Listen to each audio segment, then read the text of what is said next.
مفيش سر من اسرار اوضه اللبس في النادي الاهلي هيطلع زي امام عاشور واحمد سيد زيزو. امام عاشور عايز يكون الفئه الاعلى او اعلى راتب في النادي الاهلي، هو حقه، لان امام عاشور هو السبب ان الاهلي ياخد الدوري بغض النظر عن عدم خصم ال3 نقط.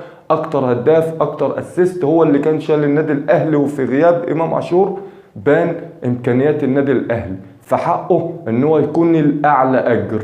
يطلع النادي الاهلي يقول لك لا، امام عاشور دافعين فيه 3.5 مليون دولار واحمد سيد زيزو جاي فري، فامام عاشور مش مسموح له ان هو يطالب بزياده الراتب بتاعه غير القانون بتاع النادي الاهلي اللي هو معروف. احمد سيد زيزو عقده في النادي الاهلي 5 مليون جنيه. ودي هتدخلنا في نقطة تانية، ان النادي الاهلي قدم اوراق او عقد احمد سيد زيزو للدولة على اساس ان هو بياخد 5. ودي كانت الكارثة اللي زودت الطين بلة على كابتن محمود الخطيب. هل دي هتكون نهاية محمود الخطيب؟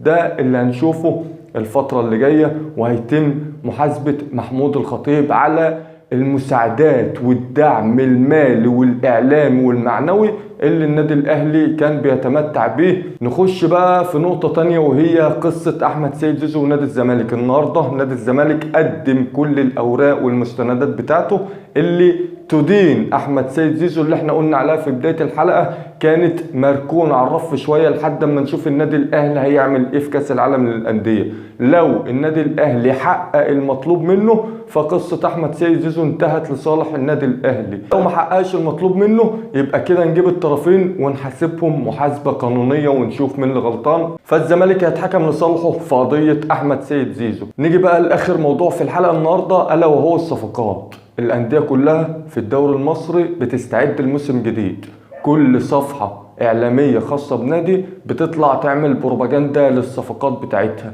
أنا كمشجع رياضي زملكاوي مصري بتابع الدوري المصري أتمنى إن الصفقات دي ما تكونش مجرد فرقعة إعلامية وخلاص. أتمنى أشوف الكرة المصرية والدوري المصري بشكل مختلف تماما عن الموسم اللي فات والمواسم الفترة الأخيرة كلها، ونقول الدوري المصري لا، دوري له تاريخ وله عراقة وله مكانة.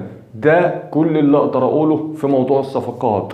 أما بالنسبة لصفقات نادي الزمالك اللي جت واللي لسه هتيجي، أنا مش هتكلم عليها غير بعد أول 3 مباريات في الموسم الجديد. لايك وشير، واللي مش عامل متابعة أتمنى أنه يعمل متابعة للصفحة.